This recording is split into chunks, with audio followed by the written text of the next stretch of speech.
Oi, pessoal. Hoje a gente vai falar sobre a geração distribuída no Brasil, seus códigos e limitações na geração de energia. Esse tema tem ganhado cada vez mais destaque, né, no nosso setor energético brasileiro.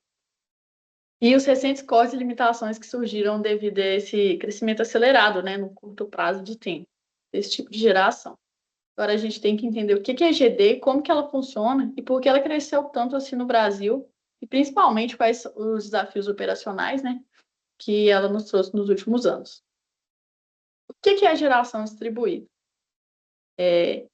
A gente precisa entender o que é essa geração. Ela significa microgeração e mini geração.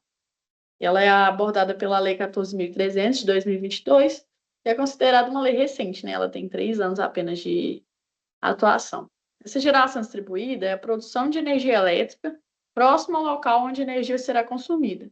Um grande exemplo é as placas solares que muitas residências, pequenos comércios, pequenas fazendas. Então, é uma energia produzida que vai ser utilizada ali mesmo no local. É diferente das grandes usinas tradicionais, né? Então, centenas de quilômetros de distância.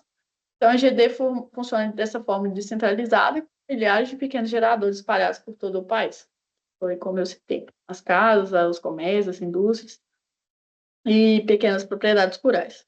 A grande maioria desse sistema é composta por painéis solares, que injetam energia na própria rede de distribuição, que é aquela energia que sobra, entre aspas, do morador, e ela injeta na rede aqui em Minas Gerais e volta em forma de crédito para o MIM.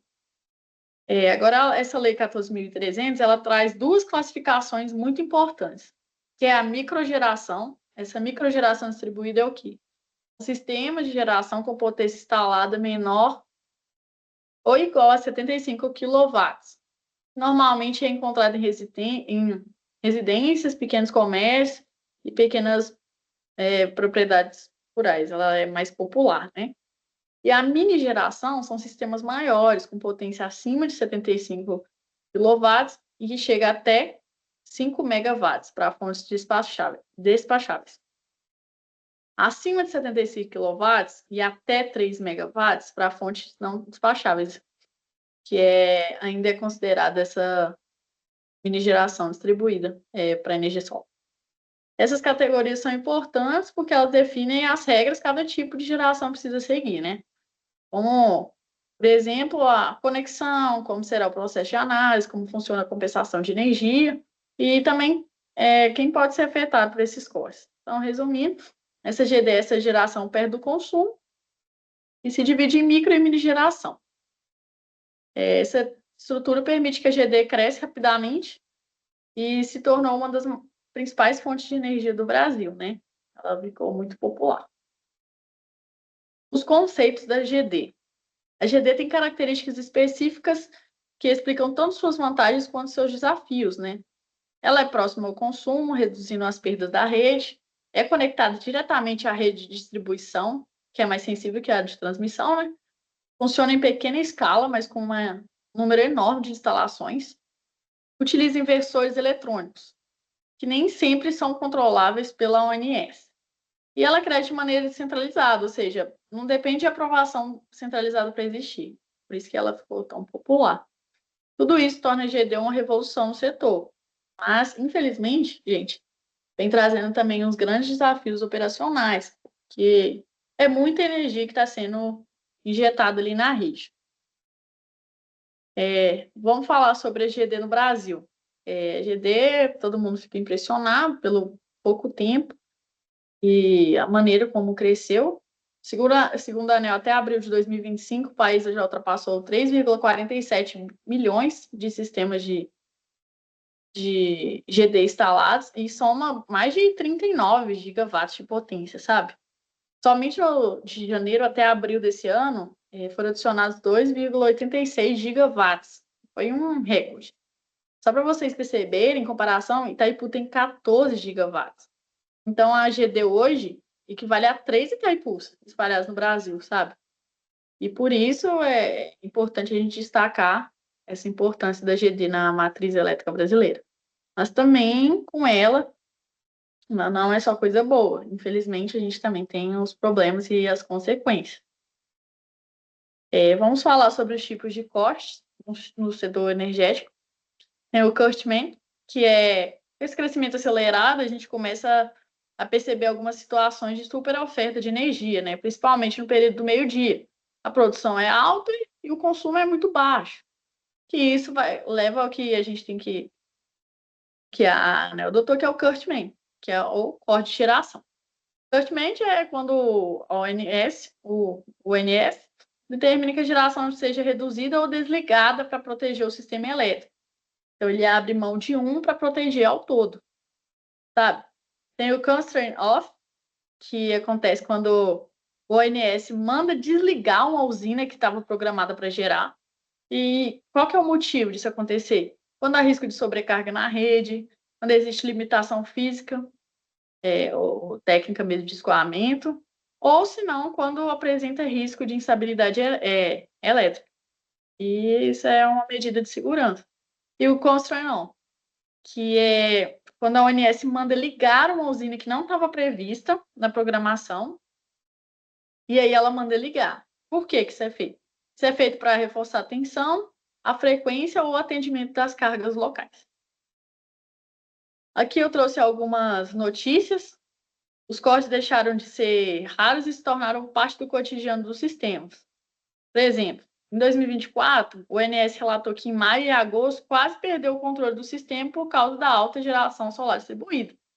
Em 2025, lá no Rio Grande do Norte, 22% da energia solar e eólica teve que ser cortada, segundo dados que a gente pegou na imprensa. Empresas como a Voltalia elas reportaram perdas de até 14% de curtailment nas suas usinas solares. E agora, em junho de 2025, o corte bateu 28%, segundo o portal da UOL, que é quase um terço da geração que foi desperdiçada. E esses dados nos mostram que o problema real ele só está crescendo e precisa de solução urgente, sabe? E está virando caso sério mesmo. Grandes motivos grandes motivos operacionais para o corte, né? Para o corte. O corte ocorre por vários motivos, técnicos principalmente, né? Que é o excesso da geração em horário de baixa demanda. Então tá produzindo muito, mas não está sendo consumido. E isso vai gerando uma sobrecarga. O aumento da tensão acima dos limites, que é incontrolável. O risco de oscilação de frequência, as limitações da rede de distribuição e falta de controle direto sobre os inversores da GD, que é o ONS, ele não tem controle total, como foi dito já, sobre esses inversores, que tornam, fica fora de controle do mesmo. E o objetivo é sempre garantir a segurança e estabilidade do sistema. Por isso a gente entra com o curtailment, que é o principal motivo, né? A segurança e a estabilidade da rede. Qual que é o papel da ANEEL, né? ANEEL. Em 2025, ela aprovou um plano emergencial de cortes, que foi a pedido do ONS. O que esse plano nos traz? Ele limita a geração distribuída em áreas de risco, exige controle remoto dos inversores em novas instalações. Então, as novas instalações que estão sendo criadas, a ONS exige que ela tenha total controle sobre eles e monitora costes de forma mais transparente. Então, a ANEEL está tomando as rédeas. Então, a partir de agora que toda nova instalação a ANEEL quer o controle sobre os inversores, e isso vai, como eu posso dizer, não vai ser uma coisa tão fora de controle mais, agora vai estar monitorado.